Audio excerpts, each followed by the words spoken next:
The injuries came rolling in this week, and for some reason, it's all quarterbacks. Hopefully, you picked up Javonte Williams, Juwan Johnson, and Troy Franklin from my previous videos. But if not, there's a heap of great streaming and stashing opportunities still around. Every week, I'll be bringing you a video answering two simple questions. Who should I stream, and who should I stash this week on the Fantasy First Down? I'm Ben Wasley. Welcome to the Fantasy First Down. Hopefully, you've avoided the injury bug so far this season, but if not, we've got a heap of streamers for you this week, plus some stash options to help you get some upside as we move into the middle part of the season. If you've got any questions or comments, leave them below, or you can hit me up on Instagram at the Fantasy First Down or on Twitter at Fantasy First Down with no O. My rankings are over at ffdfantasyfootball.com, and you can always check out my articles over at Razzball. But today, we're talking streamers and stashes. To keep things simple, we'll define a streamer as any player you wouldn't usually start who's a viable option for this week. They may be on your bench or they may be on waivers depending on your league. We'll define a stash as any player you can potentially find on waivers that you should stash for the future, either because they have a favorable matchup coming up or because they could be a future fantasy starter. And let's get into things with the quarterbacks. The Bears back seven has caught the injury bug, leading to them conceding the most points to quarterbacks so far this season. Dak Prescott was dropped off many rosters after week one's catastrophe, but he bounced back in an overtime win against the Giants. He's a must-start this week with all the quarterback injuries around. And the Chicago-Dallas game has a line of 50.5 points, according to Vegas, meaning I'll happily take either side of that coin. The Cowboys conceded the most points to quarterbacks last season and are ranked third this year, though that is skewed by the overtime game. Caleb Williams is a top 10 quarterback after much tougher matchups so far this season. He's a must start for me in week 3. Now, I don't usually name 3 quarterback streamers, but with Burrow and Daniels and Purdy and McCarthy and Fields all potentially out this week, I'm adding some options. Jordan Love is the quarterback 13 on the year, and he faces the terrible Browns defense this week. The Packers are 8.5-point favorites, with Green Bay expected to be the 4th highest scoring team. That'll have to come through the air, as Cleveland has been sneakily good against the run, ranking top 4 both last season and this season in that metric. Love is risky with Jaden Reed injured, but there's enough depth of receivers that he's likely your best option available in many leagues. And if you don't have any of those guys available or don't like them, well, I really like Drake May as well, as I talked about last week. He's still a good option if he's available in your league. Bit deeper down, Jared Goff had a good game last week, and I think he'll still be solid this week as a mid-range streamer. And if you want to go super deep, Sam Darnold, I think, has a solid matchup and could have a good game for a very deep league this week. Meanwhile, let's talk stashes. And with Joe Burrow expected to miss, well, at least most of the season, Jake Browning is the man to add, and hopefully you got him off waivers. He isn't Burrow and will likely make a lot of errors thanks to the appalling Bengals O-line, but unless your league heavily punishes interceptions, he's a solid option at quarterback if you're a little desperate. I wouldn't particularly want to start him against a Viking team that has suffocated opposing quarterbacks this season, but he's well worth stashing for his upside, and he's still available in a lot of 12 and 14 team leagues that aren't Superflex. I would go out and get him. Now, let's talk running backs. And there's one obvious man. With Aaron Jones landing on IR with a hamstring injury, Jordan Mason will get the heavy load for the Vikings this week. That's something he's shown he can handle with the 49ers. And it's just as well because JJ McCarthy's injury means Minnesota will need to run a lot to take the burden off backup Carson Wentz. To add to the fun, Mason's opponent, the Bengals, have conceded the 3rd most points to running backs this season. This is a real boom spot for the new Vikings every down back. This is why you drafted Mason as early as you did. It wasn't because he was going to be a committee back, because that was always likely. It's because we know that Aaron Jones gets injured, and now that he has, Mason is in a great spot to be a top 15, arguably running back this season. If you're not going to start him now, not really sure why you drafted him, because this was the best case scenario. Meanwhile, with the Bears expected to score the 3rd most points this week, the Cowboys conceding touchdowns like it's going out of season, I want DeAndre Swift in as many lineups as possible. And if you listened to me during the preseason, you drafted him in plenty as well. Don't be distracted by last week's garbage time usage where we saw a fair bit of Kyle Manangai. Swift is the every down back and is well worth trusting in a high-scoring matchup. Meanwhile, running back stashes, and it's clear that Quinshon Judkins will be the Browns' lead back this season, assuming he doesn't get suspended at some stage. But I'm still not starting him this week. The Packers are a very tough matchup, and I anticipate plenty of passing situations and hence a heap of receiving back Jerome Ford. But there will be better opportunities to come. So stick the rookie on your bench and remain patient. Meanwhile, we started to see a potential changing of the guard in LA in week 2, with the Rams going away from their every down usage of Kyron Williams and cycling with their starter Blake Corum. Very unusual for Sean McVay.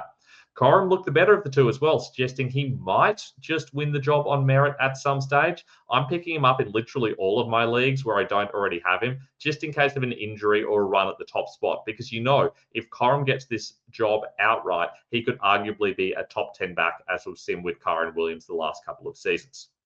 Meanwhile, the Texans started giving their rookie runner, Woody Marks, some opportunities, and he looked pretty good.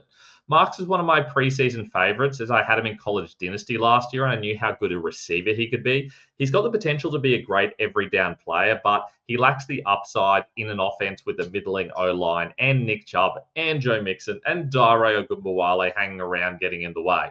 He's a solid stash if you're weak at running back, but droppable if you're not.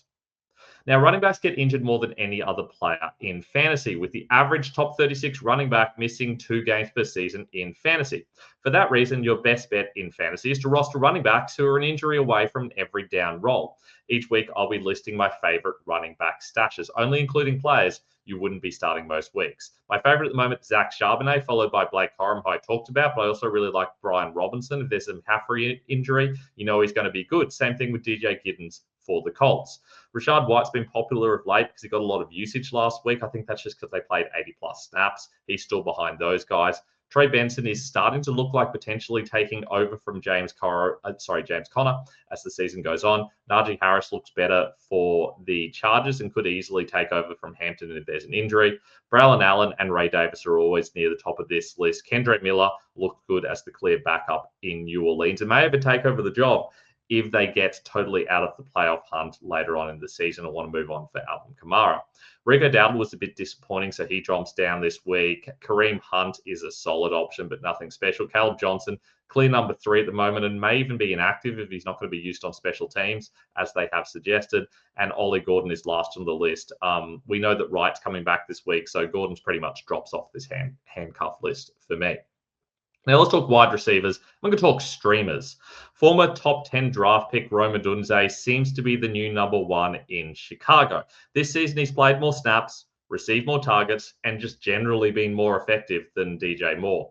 But this week, in a likely shootout, I'm actually playing both receivers. Plus, I'll even throw in Olamide Zaccheaus as a deep streamer if you're desperate. I just think we're going to have a whole heap of points in this game, and I want as many Bears and Cowboys players I can get. The only guys I'm really avoiding are the Cowboys' number 3 receivers because I don't really know what's going on there. I think Talbot's the guy to start if you want someone really deep on that side of the ball. Meanwhile, Hollywood Brown was disappointing last week, but in week 3, he faces a Giants secondary that has conceded the most wide receiver points so far this season. Now, don't expect a 40-37 shootout like last weekend, but I still think Brown is a solid starter as the likely Chiefs' top receiver if Xavier Worthy is out. And if Worthy's out, Tyquan Thornton is a deeper streaming option if you need someone off waivers for whatever reason. There is talk that Worthy might well play this week, and if so, Brown doesn't fully drop off this list, but he certainly drops down, and he's more of a wide receiver 3-4 kind of option rather than a high wide receiver 3 that he would have been without Worthy. I still think he can be a solid option even if Worthy is playing. Meanwhile, stash wise for wide receivers, and hopefully you listened last week when I listed Troy Franklin as my top wide receiver stash. If you didn't, you probably had to pay a fortune to get him off waivers this week if you have him on your roster. Regardless, Franklin is someone you need on your bench if he's available. Not only has he surpassed Devon Vele as the wide receiver 3, they even traded him away. He then passed Marvin Mims as the wide receiver 2, and now he has more targets than Cortland Sutton, and last game also played more snaps. It seems like Sutton is losing snaps to Pat Bryant, which is alarming for Sutton owners.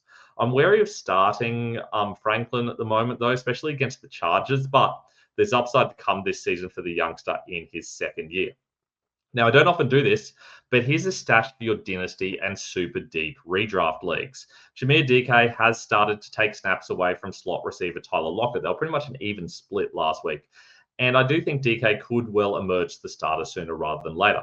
Until this offense gets their act together in general, that won't mean much, but he's a name to watch if Cam Ward catches fire and you have space on a dynasty bench. Meanwhile, tight ends and veteran commander Zach Ertz is the tight end two of the season, yet he remains available in a lot of leagues, which is wild to me, and a lot of people are leaving him on their bench as well. Unless you're starting a stud tight end or maybe a Tucker Craft, Ertz is someone you need to have in your lineup somewhere. Meanwhile, I called this last week and I will say it again.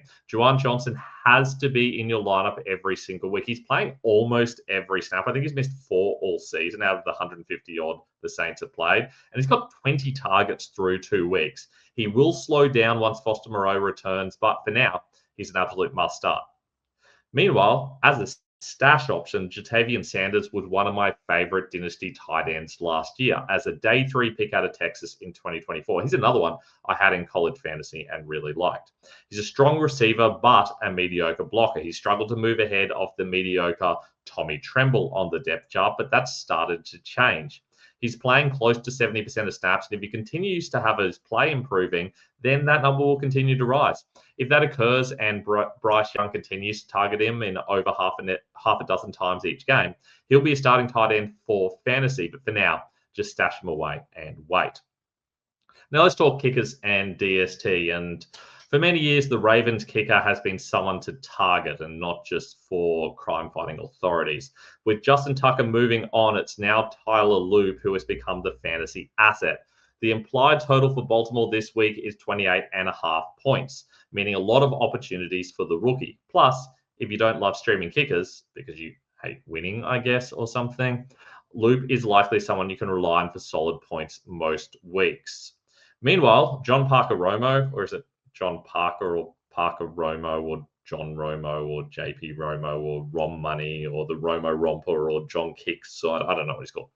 I've heard him called a lot of things, and frankly, I made a couple of those up. But this week, I just call on him to win me my week. He was great last week in a kickoff against the Vikings, and this week he gets the Panthers, which, if you've been watching the last couple of weeks, you know is my favorite kicker matchup. Romo is a great option in week 3. Meanwhile, with DSTs, and this should come as no shock, but the Packers defense has been consistently good for a while now.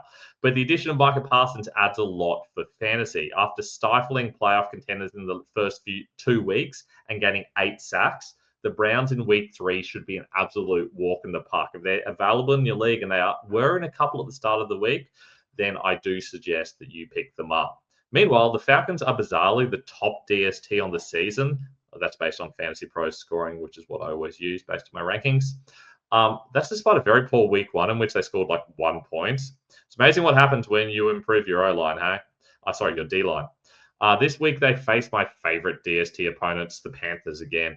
Atlanta's DST is a strong start for me this week. And as always, I won't be listing any kicker or DST stashes because you should never, and I can't stress this heavily enough, be putting kickers or DST on your bench in redraft leagues. And frankly, even in a dynasty league, there's no point putting a kicker on your bench unless you've got like 32 teams. And even in those leagues, I don't know that I'd really want to do it. There's practically no exception. So please just don't do it. And that's all we've got for this week. Good luck for week 3. Gosh, it's getting dark in here. Hopefully, you're looking forward to another good week of football. I'll hopefully be back with a Start Sit Show this week. But if not, just make sure you hit me up on my socials or in the comments below if you've got any Start Sit questions. Plus, check out my rankings over at ffdfantasyfootball.com. I look forward to chatting to you guys soon on the Fantasy First Down.